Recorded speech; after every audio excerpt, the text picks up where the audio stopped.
મિત્રો લાસ્ટ લેક્ચરમાં આપણે 13મો દાખલા સુધી જોયું હતું. તો 14મો દાખલો ટ્રાય કરીએ, ધ્યાન આપજો. એવું આપ્યું છે એક વર્તુળ છે ને બીજું વર્તુળ છે, બે વર્તુળ છે ભાઈ. એકબીજાને બહારથી સ્પર્શે છે. પહેલું વર્તુળ છે જેને S1 નામ આપો, x² + y². ઓકે, પછી જે +2x + 4y -4 બરાબર 0.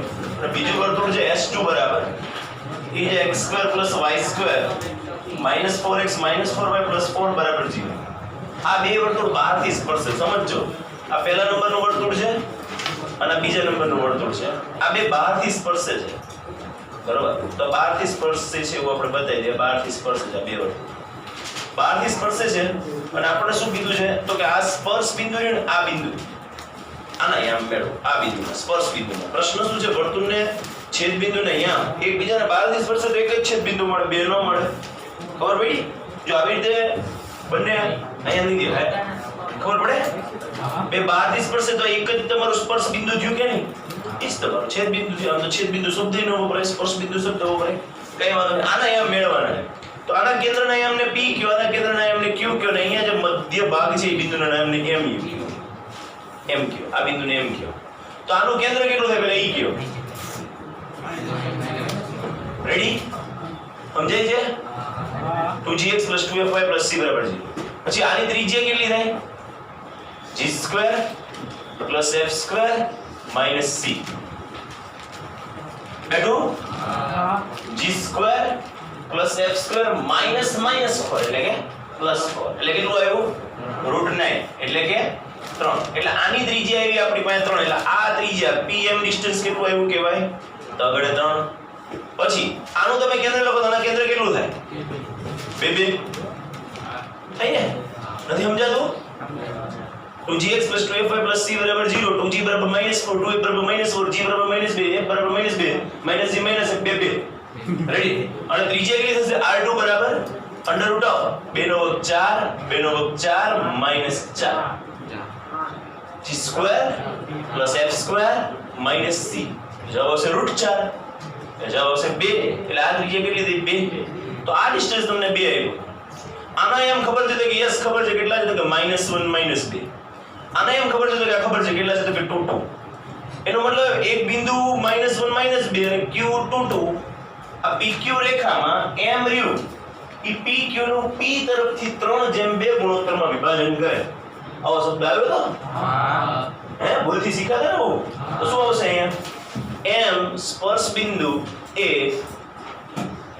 pq રેખાખંડનું p તરફથી કયા ગુણોત્તરમાં? 3:2 ગુણોત્તરમાં વિભાજન કરે. એક કામ કરીએ, આનું નામ છે ને m રાખવાની જગ્યાએ a રાખી દઈએ, નહીતર વળી બહુ m ને n લેશો ને તો 3:2 ગુણોત્તર એટલે 3:2 m જેને n કહેવાય, m જેને n બરાબર 3:2 એટલે m બરાબર 3 અને n બરાબર 2. બરાબર કે નહીં? ખબર છે ને બધી વાત? ઓકે. આ p જે રહ્યું શું કહેતા હતા તો કે x1 y1 બરાબર કેટલા? તો કે -1 -2. રેડી?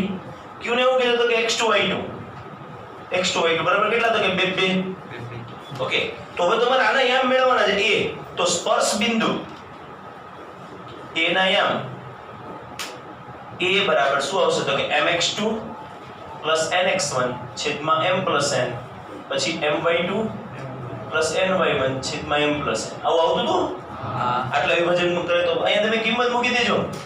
m ની 3, અહીંયા 2 છેદમાં 3 + 2 3 2 3 + 2. Ready? x2 2 x1 -1 y2 2 y1 -2. Okay.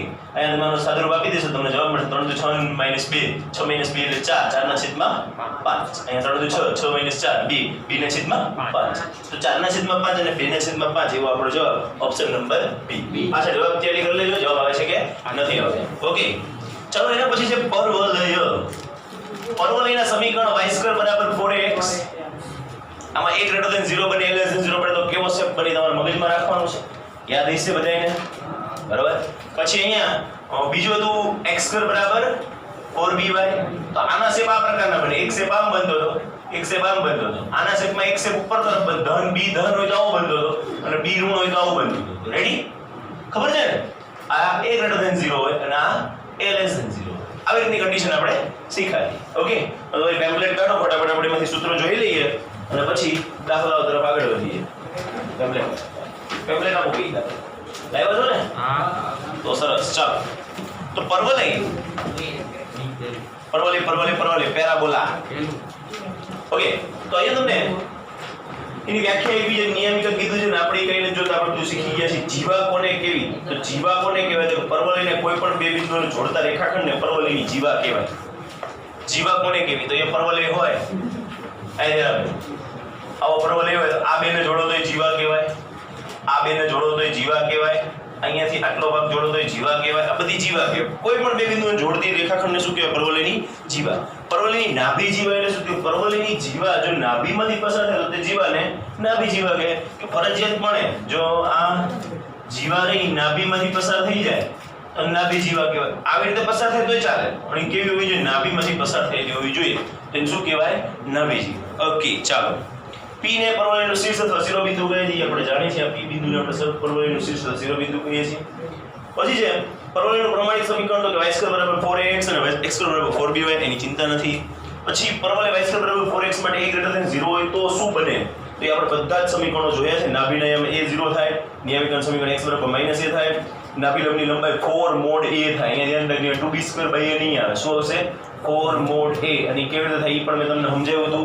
આટલો 2a બની જાય, આટલો ભાગ 2a, આટલો ભાગ 2a, એટલે કેટલું થઈ જતું હતું? 4 mod a. બરાબર ને? આપણે શીખ્યા છે. નાભિલંબના અંત્ય બિંદુને અહીંયા a 2a અને a -2a. ઓકે, પછી પરવલય x² = 4by માટે એ બધા કોમન સૂત્રો છે, આપણને ખબર છે. પ્રચલ સમીકરણ જુઓ, કોઈ પણ પરવલય આપે ને પ્રચલ સમીકરણો એટલે શું? તો માની લો કે આ બિંદુ ગોતવું હોય તો આને એમ થાય a_t1² = 2a_t1. અહીંયા આ બિંદુ હોય તો આને એમ થાય a_t2² = 2a_t2.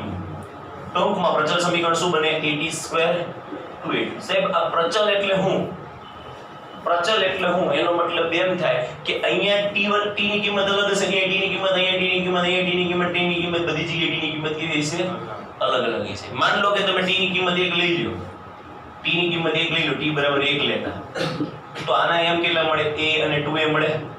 તો y² = 4x સાથે સરખાવો તો y² એટલે 2a² બરાબર 4ax એટલે a કેટલું થયું? 4a² બરાબર 4x થયું કે નહીં? ખબર પડી? તો t ની કિંમત અલગ પ્રકારની હોય તો આપણે પ્રચલ સમીકરણ પૂછે, પરવલય પરનું કોઈ પણ બિંદુને આમ શું લખી શકો? at² 2a. શું લખી શકો? at² 2a. આ થોડું નવું પ્રચલ સમીકરણ યાદ રાખી લીધું. શું આવશે? કોઈ પણ પરવલય પરનું કોઈ પણ, એમાં t ની કિંમત અલગ હોય. જો અહીંયા t ની કિંમત અલગ હોય, અહીંયા t ની કિંમત અલગ હોય, અહીંયા t પણ બધા બિંદુએ આ તો ફિક્સ જ હોય. a અહીંયા આવે, 2a અહીંયા આવે, t² અને t આટલું જ વસ્તુ બદલાતી હોય. t ની કિંમત ક્યારેક -2 આવે, t ની કિંમત ક્યારેક -1 આવે, t ની કિંમત ક્યારેક -1/3 આવે, ક્યારેક t ની કિંમત 1 આવે. એ અલગ બિંદુએ t ની કિંમત અલગ બને. ઓકે, પછી જોયું કે તો આના પરથી એવી ખબર પડે કે કોઈ પણ બિંદુને યામ કેટલા લઈ લેવાના? પરવલય હોય તમને એમ કહે ને કે પરવલય પરનું એક બિંદુ p છે, તો આપણે p બરાબર શું લખી શકીએ? at² 2a. શું લખી શકીએ? at² 2a. ગમે બિંદુ હોય પછી પણ લખી હું મૂકો at² અને 2a. કોઈ એમ કહે કે પરવલય પરનું બિંદુ 3 2 છે, આવું કહી દે. પરવલય પરનું બિંદુ છે તો તમે એવું સરખાવી શકો, આને at² કહી શકો અને 2at કહી શકો. એટલે તમે એવું કરી શકો at² = 3 અને 2at = 2 આવું કરી શકો. બરાબર? પરવલય પરનું કોઈ પણ બિંદુને કેની વડે દર્શાવી શકાય? at², 2at. બરાબર? અગત્યનું પરિણામ છે નાભી જીવા હોય તો અહીંયા જો માની લો કે તમને નાભી જીવા આપી દે, pq નાભી જીવા હોય, એની ચર્ચા કરી લઈએ ફટાફટ. જો pq નાભી જીવા હોય તો ધ્યાન આપજો. જો pq નાભી જીવા એટલે આવી રીતની કોઈ કન્ડિશન છે, અહીંયા આગળ આ નાભી જીવા નાભીમાંથી પસાર થતું હોય, આ p હોય અને q હોય, આ at² હોય, ધ્યાન આપજો ભાઈ, આ at² હોય, 2at1. આ શું હોય? at² હોય અને 2at2 હોય. તો t1 અને t2 નો ગુણાકાર રહ્યો ને -1 થાય. આ ફિક્સ હોય. નાભી જીવા હોય તો t1 અને t2 નો ગુણાકાર કેટલો થાય? -1 થાય. આ આપણે મગજમાં રાખશું. અહીંયા t1² વાળો ભાગ, અહીંયા t2. બરાબર? તો t1 at1² 2at1, at2² 2at2. Okay, પરવલય પરના બિંદુઓ આગળ સ્પર્શકનું સમીકરણ. તો સૂત્ર શું છે આપણે જોઈ લઈએ. તો કોઈ પણ સ્પર્શક, પરવલય પરનો કોઈ પણ સ્પર્શક લેવા દઈએ. માની લો કે આ પરવલય છે, અહીંયા આગળ કોઈ બિંદુ છે, અહીંયા આગળ તમારે સ્પર્શક દોરવો છે, સ્પર્શક તમે દોર્યો, આ બિંદુને એમ જો x1 y1 હોય, આ બિંદુને એમ જો x1 y1 હોય, આનું સમીકરણ થાય y1 2a x + x1, તો y² બરાબર 4x જેવું જ છે, અહીંયા y² ની જગ્યાએ એક y લેવાનું એક y1 લેવાનું, અહીંયા 2a લેવાનું, 4a ની 2a x + x1, એટલે જો y અને x આ જે રહ્યા ને એ તો એમનેમ જ રાખવાના, કોની કિંમત મૂકવાની y1 અને x1, તો પરવલય પરના કોઈ પણ બિંદુનું સ્પર્શકનું સમીકરણ શું બને y1 બરાબર 2a x + x1 આટલું બને. ઓકે, અહીંયા તમે x1 ને y1 કોઈ પણ હોય, માની લો કે x1 ની કિંમત 2 લઈ લો, y1 ની કિંમત 2 લઈ લો, તો અહીંયા તમને y * 2 2a x + 2 આવું મળે. મોસ્ટ ઓફ કિસ્સાઓમાં x1 ની 0 જ લેવાનું થાય, તો જ y² બરાબર 4x પ્રકારનું સમીકરણ સેટ થાય છે. બરાબર, તો આપણે સ્પર્શકના સમીકરણોમાં હંમેશા ધ્યાન રાખશું. અને બીજું, હવે જે સમીકરણ આવે છે બહુ જ ઇમ્પોર્ટન્ટ છે. બરાબર, બહુ જ ઇમ્પોર્ટન્ટ છે કે પરવલય રેખા પરવલયને સ્પર્શે તેની શરત અને સ્પર્શ બિંદુ. માની લો કે કોઈ રેખા છે, આ પરવલય છે, અને આ રેખાને સ્પર્શે છે, નથી સ્પર્શતી. બરાબર કે નહીં? તો આનું સમીકરણ y² બરાબર 4ax હોય, અને આનું સમીકરણ y બરાબર mx + c હોય. આ રેખા છે, આનું સમીકરણ y બરાબર mx + c હોય, અને આ સ્પર્શક આ છે ઈ પરવલય છે, પરવલય સમીકરણ શું હોય y² બરાબર 4ax. તો સ્પર્શે એના માટેની શરત શું? તો એના માટેની શરત c બરાબર a/m. આમાં જે a ની અહીંયાથી લેવાનું, જો આવું થાય ને, m એટલે શું છે ઢાળ, c બરાબર a/m, જો આવું બને તો જ એવું બને કે આ રેખા રેખાને સ્પર્શે, નકર સ્પર્શે. જો c બરાબર a/m, c ની કિંમત તમને ખબર હશે, માની લો કોઈ એમાં y બરાબર 2x + 3, એટલે m બરાબર કેટલા થયા 2, c બરાબર કેટલા થયા 3. સમજાય છે? m બરાબર કેટલા થયા 2, c બરાબર કેટલા થયા 3. અને તમને કોઈ એમ કે y² બરાબર 4x, એટલે a બરાબર કેટલા થયા y² બરાબર 4x સાથે સરખાવો, a બરાબર કેટલા થયા 1 થયા. હવે c બરાબર a/m થવું જોઈએ. a એટલે કેટલા તો કે 1, m એટલે કેટલા તો કે 2, અને c બરાબર કેટલા તો 3 બરાબર 1/2 થાય છે ના. તો એનો મતલબ એમ કે આ રેખા રહી એ આ પરવલયને સ્પર્શતી નથી. રેખા પરવલયને સ્પર્શે, કેમ? વર્તુળ રેખા વર્તુળને સ્પર્શે ની શરત શું હતી? બોલો, c² બરાબર r² 1 + m², આવી શરત હતી, યાદ છે કે નહીં? મેં શીખવાડ્યું હતું બધું, આ દાખલો એનો છે આવો. સમજાય છે? પરવલય રેખા પરવલયને સ્પર્શે એના માટેની શરત શું? તો કે c બરાબર a/m. હવે સીધી વાત છે, તો રેખાનું સમીકરણ શું થાય? આ સ્પર્શી ગયું માની લો કે, તો રેખાનું સમીકરણ c ની જગ્યાએ શું મૂકી દેવાનું? a/m. તો તમને કોઈ પરવલય જો રેખાને રેખા પરવલયને સ્પર્શતી જ હોય તો સૂત્ર બને y બરાબર mx + c ની જગ્યાએ શું લખી નાખવાનું? a/m. આ રેખાનું સમીકરણ મળી જાય. રેખાનું સમીકરણ શું બને? y બરાબર mx + a/m. ઓકે, તો જો તમને કીધું છે કે રેખા પરવલયને સ્પર્શે તેની શરત તથા સ્પર્શ બિંદુ, તો y બરાબર mx + c ને y² બરાબર 4x પરવલયને સ્પર્શક બને. એની શરત શું? તો કે c બરાબર a/m, અને એના સ્પર્શ બિંદુને m કેટલા થાય? તો અહીંયા સ્પર્શ બિંદુ મેળવવું હોય તો મળી જાય, અને એ થાય a/m², બરાબર, અને 2a/m, a/m² ને 2a/m. ઓલું at² 2at હતું ને, શું હતું? at² અને 2at હતું ને, અહીંયા શું થાય? t ની જગ્યાએ 1/m મૂકી દો, એટલે a/m². વર્ગ છે ને, 1/m મૂકી a/m² એટલે 2a, t ની જગ્યાએ 1/m એટલે 2a/m. સ્પર્શ બિંદુનો m શું થાય? a/m² અને 2a/m. બરાબર? યાદ રહ્યું? સાહેબ કેટલું બધું ભેગું થાય, બધું ભેગું થાય અને બધું આવડી જાય. બરાબર, તૈયારી કરવી પડશે, ભેગું નહીં થાય નહીં. નેક્સ્ટ આપણે જોઈએ તો પરવલય t બિંદુ આગળના સ્પર્શકનું સમીકરણ. આ આપણી જરૂર નથી પડવાની, કારણ કે આપણે t બિંદુ મેળવવાની કે તો t ની કિંમત મૂકીને પહેલા બિંદુ મેળવી લેવાનું, પછી જ મેળવવાનું સ્પર્શક. પણ છતાં આપણે એની ચર્ચા કરી લઈએ, બાકી આની ક્યાંય જરૂર નહીં પડે, કારણ કે એ શોર્ટકટ છે. અહીંયા જે આપેલો છે શોર્ટકટ છે. સ્પર્શકનું સમીકરણ તો એક કામ કરીએ, આપણે એને સ્કીપ જ કરીએ. બરાબર, આપણે નથી ટચ જ નથી કરવું, ટચ કરીએ તો તકલીફ પડે. ઓકે, બાકી તમે એટલું તો સમજી ગયા હતા કે t બરાબર 1/m થાય છે. સમજો, t બરાબર શું થાય છે? કેમ? કારણ કે at² ને 2at હતું ને, તો તમે શું લખો? a t ની જગ્યાએ 1/m લખો, 1/m². 2a t ની જગ્યાએ શું લખો? 1/m. એ શું મળે? a/m². મળી ગયા સ્પર્શ બિંદુને અહીંયા. તમારે એક જ યાદ રાખવાનું, આ t ની જગ્યાએ શું થાય 1. હવે શું હતું? y બરાબર શું હતું? mx c. c ની જગ્યાએ શું લખતા હતા આપણે? a/m. યાદ છે? ઓકે, હવે y ના y m ની જગ્યાએ શું લખી નાખવાનું? m ની જગ્યાએ શું લખી નાખવાનું? t બરાબર 1/m. તો m બરાબર m આમ જાય, m બરાબર શું બને? 1/t. તો અહીંયા x/1/t plus a/1/t ક્યાં જતું રહેશે? ઉપર. તો x/t plus at. બરાબર? તો તમને જો આપેલું જ છે, ન યાદ રાખો તો પણ ચાલે. એટલે હું તમને કહું છું t બિંદુ વાળા સ્પર્શકનું સમીકરણ યાદ નહીં રાખવાનું, એક જ યાદ રાખવાનું. શું બરાબર? શું હશે એના બરાબર? y બરાબર mx plus a/m. બધાના મોઢા આવા થઈ ગયા સાહેબ. કેટલા સૂત્રો હોય? એક લિમિટ હોય ને, લિમિટ છે જ નહીં હોય. કેટલા સૂત્રો છે? જી કરવું હોય, ગુજકેટ કરવું હોય તો બધા યાદ રાખવા જ પડશે અને ધીમે ધીમે યાદ રહી જશે. બરોબર? પછી y² બરાબર 4x સમતલના p x1 y1 બિંદુ માટે આની કઈ જરૂર નથી, એને ઉડાડો, એની જરૂર ન હોય એની ચિંતા ન કરો. બરાબર? એ ઓટોમેટિક આવી જશે આપણે. પછી બે બિંદુઓ હોય, બરાબર, તો x/t1 + at1 ને x/t2 + at2. હવે તમારે સ્પર્શકોનું છેદ બિંદુનું ડાયરેક્ટ સમીકરણ મળે. ડાયરેક્ટ સમીકરણ શું મળે સ્પર્શકોનું? જો અહીં આકૃતિ જોઈશું તમને ખબર પડશે. આ બાજુ અહીં આકૃતિ આપેલી છે, પરવળે દોર્યો છે અને આ બેયના છેદ બિંદુ. અને અહીંયા ડાયરેક્ટ લખાય at1 t2 અને at1 + t2. પણ આપણે શું કરવાનું?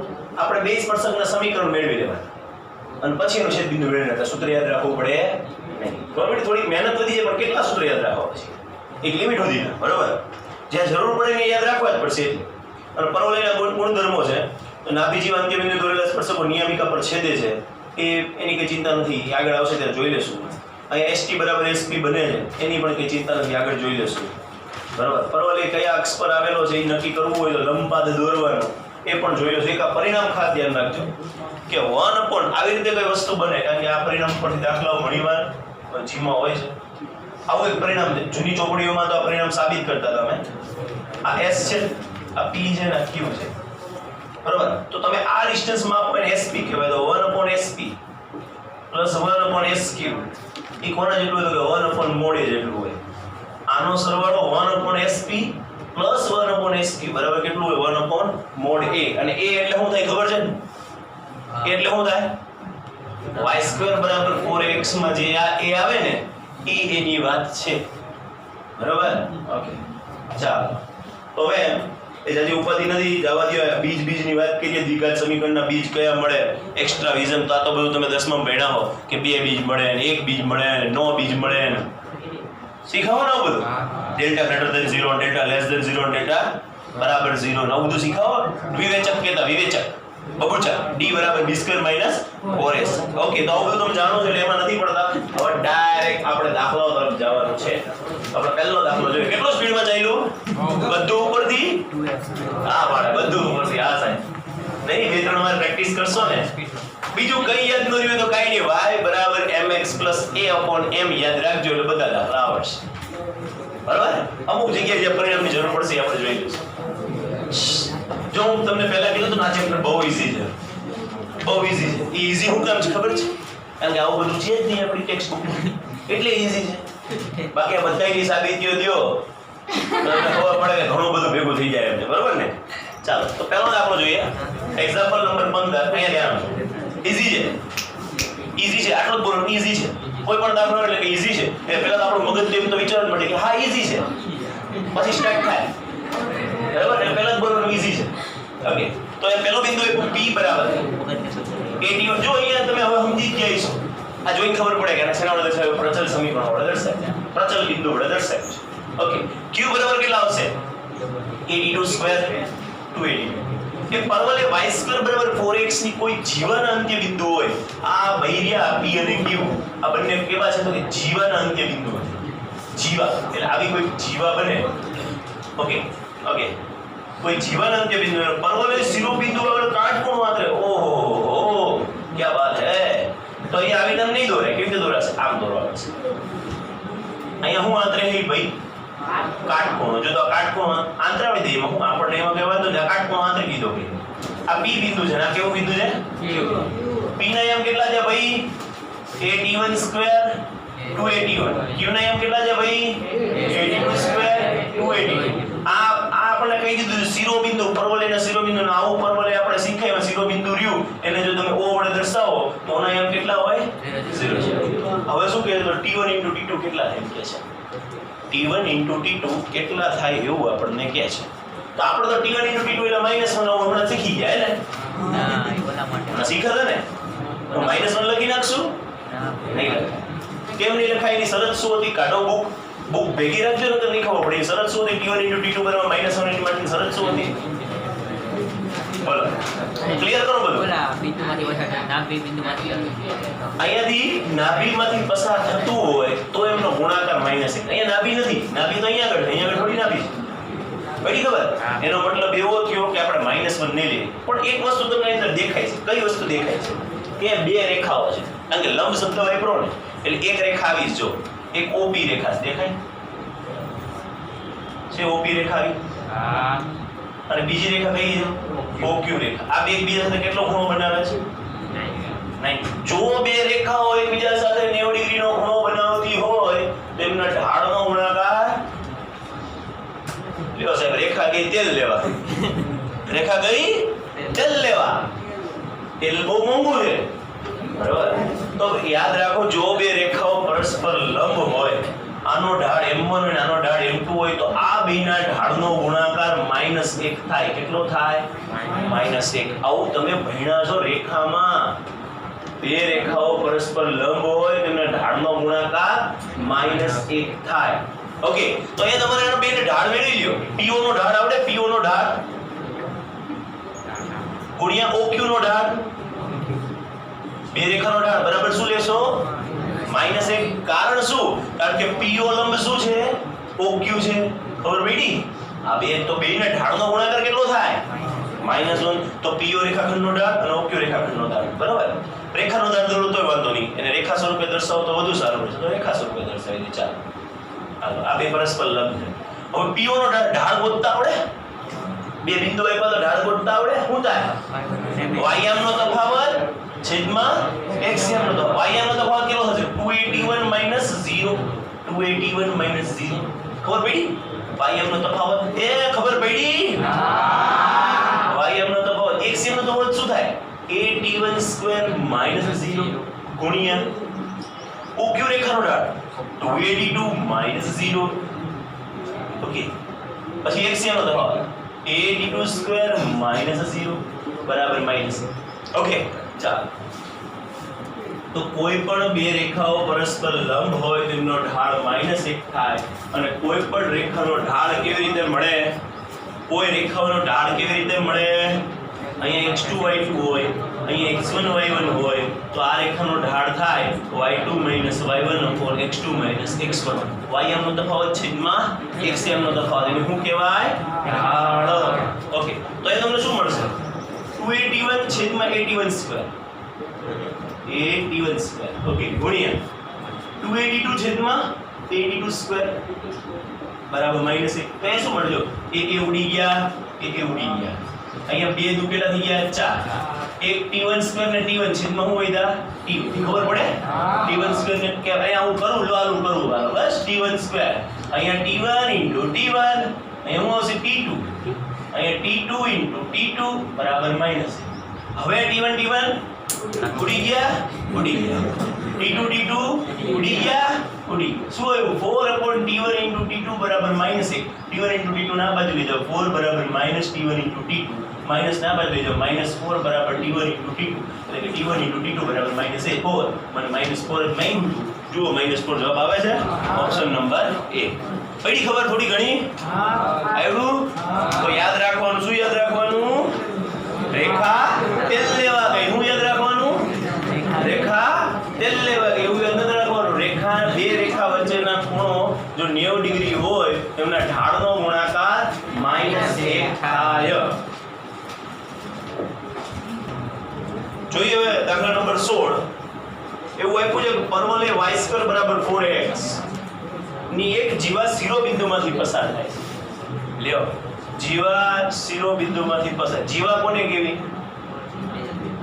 કોઈ પણ એક બિંદુ અને પરવલય પરનું બીજું બિંદુ. પણ પરવલય પરનું બીજું બિંદુ ફરજિયાત કેવું લેવાનું? શિરોબિંદુ. એટલે જો તમે આ પરવલય દોરો, એ ધ્યાન આપજો. આ પરવલય છે, આ પરવલય. આ એક જીવા દોરો છો તમે અહીંયાથી, તો આ જીવા ક્યાંથી પસાર થાય છે?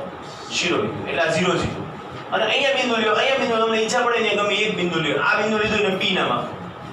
પ્રશ્ન શું છે? તે તથા તેના અક્ષ સાથે π/4 નો ખૂણો બને. અહીંયા કેટલો ખૂણો બને? π/4 નો. તો એમ કીધું છે તો જીવાની લંબાઈ કેટલી? આ લંબાઈ કેટલી? આ લંબાઈ મેળવો. આ લંબાઈ કેટલી? એટલે તમારે OP બરાબર કેટલું અંતર મેળવી લો. તો P ના અહીંયા ખબર પડી જાય તો થઈ જાય. હવે તમને એક વસ્તુ શીખો કે માની લો કે તમને આ ડિસ્ટન્સ r આપેલું છે અને અહીંયા આગળ આ ખૂણો θ આપેલો છે, આ 0 0 બિંદુ છે, ઉગમ બિંદુ છે. તો આના યામ કેટલા થાય? ડાયરેક્ટ કોઈ કહી શકે? આના યામ કેટલા થાય? આ ડિસ્ટન્સ જો આગળ આ ખૂણો θ હોય, આના યામ કેટલા થાય? r cos θ sin θ r cos θ sin θ right. શું થાય? r cos θ r sin θ. આટલા થાય. કેવી રીતે? એનો જવાબ છે આ ડિસ્ટન્સ કેટલું r. અહીંયા જો તમે આને P લઈ લો, P બિંદુ, અને આને માની લો કે તમે આ P બિંદુને r cos θ r sin θ લીધા તો OP ડિસ્ટન્સ મેળવો. OP ડિસ્ટન્સ બરાબર શું થાય? √2. આ 0 0 કહેવાય ઉગમ બિંદુ એટલે r cos θ - 0 નો વર્ગ, r cos θ - 0 નો વર્ગ પ્લસ r sin θ - 0 નો વર્ગ. આવું થાય? r cos θ - 0 નો વર્ગ આ પ્લસ r sin θ - 0 નો વર્ગ. તો શું બને તમને? OP બરાબર કેટલા મળે? √2 r² cos θ r² sin θ. મોટું હરખું રાખો. અહીંયા શું નીકળશે? r² કોમન નીકળશે, અંદર શું વધશે? cos θ plus sin θ. અને Shikha cos θ plus sin θ is equal to 1. આ તો ખબર છે ને? તો તમને શું મળશે? OP બરાબર √r² * 1 એટલે કે OP બરાબર r. Distance r. તો કોઈ પણ યામ પદ્ધતિમાં ક્યારેય પણ તમને ડિસ્ટન્સ આપે અને ખૂણો આપે તો એના યામ પૂછે તો એ બને r cos θ r sin θ. મેં તમને આવું શીખવાડી ચૂક્યો છું. આ તમને એકમ વર્તુળ જ્યારે શીખા ને કે તમને કીધું તો આના યામ કેટલા થાય? cos θ sin θ. ખબર હે? તો એમાં 1 cos θ 1 sin θ હતું. કેમ? કારણ કે ડિસ્ટન્સ શું હતું? 1. ખબર પડી? અહીંયાના યામ કે તો શું થાય? 1 cos π/2 1 sin π/2. કારણ ખૂણો 90 થયો કે નહીં? તો cos π/2 એટલે 0 એટલે 1 * 0 એટલે 0, sin π/2 એટલે 1 1 * 1 એટલે 1. તો આને m 0 1 આપણે શીખાતા ને m 0 1 થાય એમ. તો તમને ખબર પડી ગઈ કે ક્યારેય પણ તમને ડિસ્ટન્સ આપે અને ખૂણો આપે અને ત્યાં આગળના તમને યામ ગોતો કે તો આપણને આ ડિસ્ટન્સ ખબર હોય, આ ડિસ્ટન્સને ધાર લઈએ ને, ધારો કે OP બરાબર l છે, આપણે l જ મેળવવાનું છે, ધાર લીધું બોલો, જે મેળવવાનું જ ધાર લીધું. તો તમને ખબર પડી ગઈ કે p ના યામ કેટલા થશે? p બરાબર કેટલા થશે? કેટલા થશે p ના યામ? l cos π/4 l sin π/4. p ના યામ શું બને તો કે l cos π/4 l sin π/4. Ready? આપણે l થઈ રહ્યું. તો અહીંયા p ના p, l ના l, cos π/4 એટલે 1/√2. ખબર છે ને? l sin π/4 એટલે 1/√2. કેટલા આવ્યા? p l/√2 l/√2. રેડી? તો આના યામ કેટલા થયા? l/√2 l/√2. ઓકે. હવે તમે વિચાર્યો કે આ બિંદુ રહ્યું કોના પરનું છે? p બિંદુ કોના પરનું છે? પરવલય પરનું. તો આ સમીકરણ શું કરે? સમાધાન કરે. તો સિમ્પલ છે. તો આપણે લખશું અહીંયા કે p એ y² બરાબર 4x પરનું હોવાથી સમાધાન કરે. આવું આપણે g માં નહીં લખવાનું કારણ કે g માં ફૂલ સ્પીડ હાલતી હોય. બરાબર? તો y² બરાબર 4x આની અંદર તમે કિંમત મૂકો તો p અહીંયા તમને સમીકરણ y² બરાબર 4x આપ્યું છે ને? યસ. ઓકે. તો p x ની જગ્યાએ l/√2 y ની જગ્યાએ l/√2 તો અહીંયા આવશે l/√2 નો વર્ગ બરાબર 4a l/√2. રેડી? તો અહીંયા l/√2 નો વર્ગ એટલે l/√2 * l/√2 કહેવાય. કહેવાય ને? 4a ના 4 l/√2 થાય ને? 1 l/√2 1 l/√2 કેન્સલ તો l/√2 બરાબર 4a. તો √2 આમ લઈ જાવ તો l બરાબર 4√2a. આપણો જવાબ કેટલો છે? આ લંબાઈ કેટલી છે? 4√2a. એ છે. બીજી રીત પણ છે. બીજી રીત કઈ ખબર છે? આને આમ વિચારી લ્યો at² * 2at. પછી એનો ઢાળ ખૂણો બને. આ ઢાળથી તમે t ની કિંમત મેળવી લો. ગણાવડાવું એ રીત? ના સાહેબ, એવું ક્યાં તમે નવું લાવશો? પણ બધું શીખો ભાઈ. એકવાર શીખાઈ ગયું પછી તમે મને એમ કહેશો કે નહીં સાહેબ હાલ તમે બધું શીખવાડી દીધું પણ તમને બધા દાખલા આવડે. તો સિમ્પલ છે. p ના યામ હવે કેટલા ધારશું? p ના યામ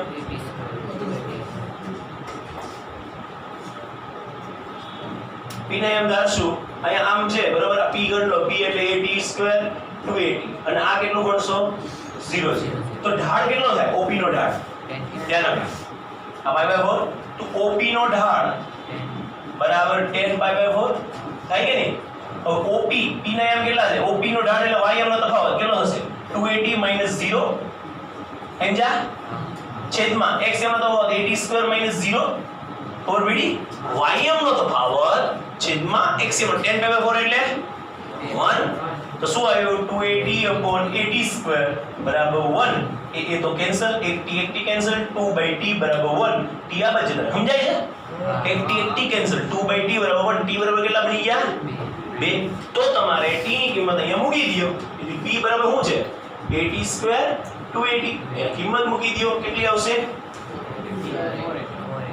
4a કારણ કે 2 નો વર્ગ થાય ને a * 2 નો વર્ગ થાય કે નહીં 2 a ના a b એટલે t એટલે લખશો 2 કેટલો મળશે 4a અને 4a તો હવે તમને ખબર પડી આના એમ કેટલા થયા 4a તો તમને op ડિસ્ટન્સ કેટલું મળશે તો √ 4a આ 949 નથી આ a છે 4a બરાબર તો 4a - 0 નો વર્ગ પ્લસ 4a - 0 નો વર્ગ કેટલો આવશે અહીંયા 4a નો વર્ગ એટલે 16a નો વર્ગ પ્લસ 16a નો વર્ગ કેટલા થશે 32a નો વર્ગ થઈ છે 32 એટલે કેટલા થાય 16 દુ 32 ઓકે 4 નું અહીંયા √2 અને a નો વર્ગ મળે આવી ગયું 4 √2a તો ગમે તે રીતે મળે એ ચિંતા નથી કરવાની પણ તમને ઢાળની બધી વસ્તુ આવડતી હોય તો વાંધો ન આવે બરાબર છે ફટાફટ લખી નાખો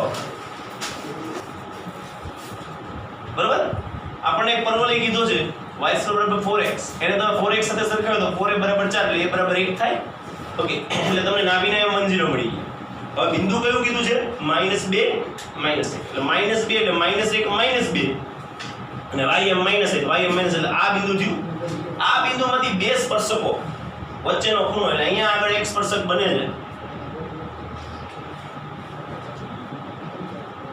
આવો એક સ્પર્શક બને છે આ બિંદુમાંથી આ પહેલો સ્પર્શક જેને આમ કેટલા અહીંયા કેટલા એમ -2 -1 અહીંયા બીજો સ્પર્શક બને છે આ બીજો સ્પર્શક બને આ પહેલો સ્પર્શક ને બીજો એની વચ્ચેનો ખૂણો તમને કેટલો આપ્યો ઈ મેળવવાનો છે ને tan આલ્ફા તો 90 નો ખૂણો બને એવું તો લાગતું નથી હોય એવી શક્યતા શું કે 90 નો જોઈએ તમારે આ બે વચ્ચેનો ખૂણો મેળવવાનો બે રેખા વચ્ચેનો ખૂણો મેળવવો એટલે ઈ બે વચ્ચેના ઢાળની બાદબાકી છેદમાં tan વાળું સૂત્ર આવ્યું છે એક રેખાનો ઢાળ m1 હોય બીજા રેખાનો ઢાળ m2 હોય તો બે વચ્ચેનો ખૂણો tan આલ્ફા બરાબર m1 - m2 છેદમાં 1 + m1 * m ઓકે ભૂલથી ભણ્યા બરાબર તો આ બે રેખા વચ્ચેનો ઢાળ મેળવવો પડશે આપણે શું કરવું પડશે આનો નાનો ઢાળ મેળવવો પડશે રેડી તો છે શું પરવલયના સ્પર્શક તો પરવલયના સ્પર્શક માટે સ્પર્શકનું સમીકરણ શું થાય બોલો ભાઈ પરવલયના સ્પર્શકનું સમીકરણ શું થાય y બરાબર mx પ્લસ c ની જગ્યાએ a/m યાદ આવે તો y બરાબર mx પ્લસ a/m આ સ્પર્શક ગણો તો આ સ્પર્શક ગણો બેયનું એક જ સમીકરણ છે બેયનું એક છે તમને સાહેબ બે રેખાના એક જ સમીકરણ કેમ બને બેના ઢાળો અલગ અલગ બનશે હમણાં જોઈ લો તો અહીંયા તમે y બરાબર mx પ્લસ a ની જગ્યાએ કેટલા આવશે 1 કેટલું આવ્યું 1/m આનો ઉકેલ તો આવડશે કેવી રીતે ઉકેલશો ઉકેલતા પહેલા આપણે શું કરશું આપણે જોઈશું કે આ જ સ્પર્શકનું સમીકરણ બન્યું કે આ છે કે આ છે ઈ બે ઉપર કયું બિંદુ આવેલું -2 - તો ઈ શું કરશે આનું સમાધાન કરશે તો લખશું -2 - 1 બિંદુ સ્પર્શકના સમીકરણનું સમાધાન કરશે સમાધાન કરાવડાવીએ આપણે બહાર રહે તો સમાધાન કરાવડાવીએ y બરાબર mx + 1/m ઓકે મેં તમને કીધું તો આ આવડશે ને દાખલો આવડશે y ની કિંમત કેટલી તો કે -1 m ના x ની કિંમત કેટલી તો કે -2 + 1/m કેટલું આવ્યું -1 બરાબર -2m + 1/m એટલે તમને આટલું મળશે -1 અહીંયા તમે લ્યો દશા તો -2m² + 1 છેદમાં m આવું થાય ખબર પડ્યા m આ બાજુ આવે -m બરાબર -2m² + 1 અને આ બાજુ લઈ લો 2m² - m -1 બરાબર 0 ખબર પડી -2m² આ બાજુ તો +2m² -m ના -m +1 આ બાજુ તો -1 -1 ગુણ્યા 2 એટલે 2 થાય 2 ની એવી રીતે ગણતરી કરો કે બાદબાકી કરતા 1 આવે 2 એકા 2 તો એ શું વધશે 2m² -12 પ્લસ -1 બરાબર 0 ખબર પડે આગલી આમાં શું કોમન નીકળે 2m અંદર શું વધે m માઈનસ અહીંયા શું નીકળે 1 કઈ નો એટલે 1 કાઢી લેવાનું અહીં શું કોમન નીકળે તો કે m -1 અહીંયા શું નીકળે તો કે 2m + 1 और बड़ी तो m - 1 बराबर 0 और 2m + 1 बराबर 0 राइट तो તમને આવું મળશે કે m બરાબર 1 और m બરાબર -1/2 આ બે એટલે એક રેખાનો ઢાળ 1 હશે અને બીજી રેખાનો ઢાળ -1/2 એ ખબર પડી આ રેખાનો ઢાળ જ 1 હશે અને આ રેખાનો ઢાળ -1/2 શું કામ આનો ઢાળ કેવો છે ઋણ આવે એટલે કેવો આવે નીચે તરફ જતો ધન આવે એટલે કેવો આવે ઉપર તરફ જતો તો આપણે બે રેખાની ઢાળ ખબર પડી બે વચ્ચેનો ખૂણો મેળવો એટલે શું તો એકને m1 કહી દો m1 બરાબર 1 લઈ લ્યો અને m2 બરાબર -1/2 લઈ લ્યો તો બે સ્પર્શકો વચ્ચેનો ખૂણો કેટલો આપ્યો છે આપણને આલ્ફા ખૂણો આલ્ફા લઈએ તો tan આલ્ફા બરાબર શું થાય tan આલ્ફા બરાબર મોડ m1 m2 છેદમાં 1 m1 m2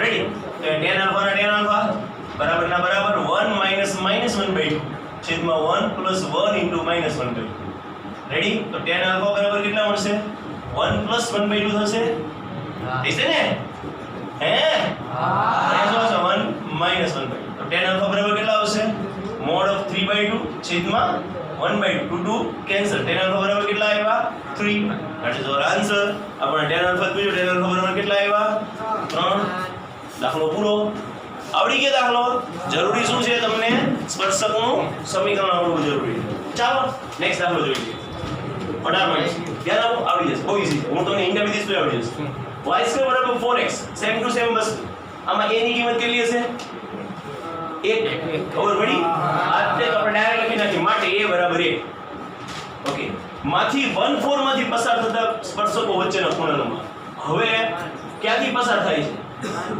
આ 1 0 છે અને 1 4 એટલે અહીંયા આગળ કોઈ 1 4 બિંદુ છે આમાંથી બે સ્પર્શક એક આમ નીકળે છે અને બીજો એક આવી રીતે આમ પસાર થઈ જાય એની એમ કે સ્પર્શક બની જાય એવું માની લો આ બે વચ્ચેના ખૂણાનો માપ એટલે તમારે આ ખૂણો મેળવવાનો ઓકે સિમ્પલ છે બેનો હું મેળવશો પહેલા સ્પર્શકનું સમીકરણ શું આવશે y બરાબર mx plus a upon m y બરાબર mx પ્લસ a એટલે કેટલા છે 1 upon m હવે શું થશે 1 4 બિંદુ શું થશે સ્પર્શક પર હશે હે શું કરશે સમાધાન કરે સમાધાન કરાવડાવી દો ભાઈ y ની જગ્યાએ 4 મૂકી દો x ની જગ્યાએ 1 મૂકી દો તમને મળશે 4 બરાબર m + 1 upon m લસા આપો તો 4m બરાબર m² + 1 આવું થાય ખબર પડી m² + 1 by 4m અને એમાં બધું એ તો m² - 4m m² - 4m + 1 બરાબર 0 અંતિમ પદ કેટલું થશે 4 કેવી રીતે ખબર પડી અંતિમ પદ બરાબર શું થાય મધ્યમ પદનો વર્ગ છેદમાં 4 ગુણ્યા પ્રથમ પદ મધ્યમ પદ કેટલું છે -4 નો વર્ગ 4 ગુણ્યા પ્રથમ પદ કેટલું છે 1 16 ના છેદમાં 4 જવાબ કેટલો આવશે 4 એટલે 4 ની જરૂર છે કેટલા 1 આવું ન આવડતું તમને વિવેચન ની રીત આવડે એ રીતે એમ ઉકેલ ના જો તમને એમ ફાવતું મને તો અંતિમ પદ વાળી રીત જ મજા આવે m² - 4 કેટલા જોઈએ છે 4 લઈ જ લેવાના જરૂર હોય લઈ લેવાનું છીનવીને લઈ લેવાનું આપણે જરૂર હોય કે આપણે માર્ક્સની જરૂર હોય કે મારે 80 લાવવા છે 80 માંથી છીનવીને લેવાના બાજુમાં જોઈને લઈ લેવાના પણ લઈ આવવાના ખરા ના આવું ન શીખતા મહેનત કરીને લાવવા તો એ 4 જોઈએ 4 લઈ લ્યો માઈનસ કેટલા કરવા પડશે 3 તો 4 - 3 એટલે 1 થશે હવે આ શું થઈ જશે કોનો વર્ગ પદાવલી m - 2 નો વર્ગ એ હું લખશો √10 નો વર્ગ આ સમજાઈ જાવ બધું કે નહીં તો એ શું હશે x² - a² પ્રમાણે x - a x plus a okay અને તમને મળશે m બરાબર 2 plus √3 और m બરાબર 2 minus આને લઈ લો m1 આને લઈ લો m tan આલ્ફા નું સૂત્ર વાપરો tan આલ્ફા બરાબર શું થાય m1 minus m2 છેદમાં 1 plus m1 into m તમે કિંમત મૂકો m1 એટલે 2 plus √3 minus m2 એટલે -2 plus √3 ખબર પડી 1 plus m1 એટલે 2 plus √3 2 minus √3 ओके કેટલા મળશે -2 + 2 કેન્સલ 2√3 છેદમાં 1 plus a - b a + b a² - b² 4 - 3 okay એ તમને કેટલા મળશે 2√3 4 માંથી 3 જાય તો 1 + 1 એટલે 2 2 કેન્સલ કેટલા આવ્યું tan આલ્ફા બરાબર √3 તો √3 ક્યારે થાય tan માં જ્યારે ખૂણો કેટલો હોય π/3 અથવા તો 60 તો આલ્ફા બરાબર કેટલો આવશે π/3 અથવા તો 60 તમારો જવાબ થશે π/3 ઓપ્શન નંબર ડી લખી નાખો ફટાફટ ઓકે ઈઝી પણ તમારે સ્પર્શકનું સમીકરણનું સૂત્ર આવડવું જોઈએ અને ઢાળ બોલતા આવડવા જોઈએ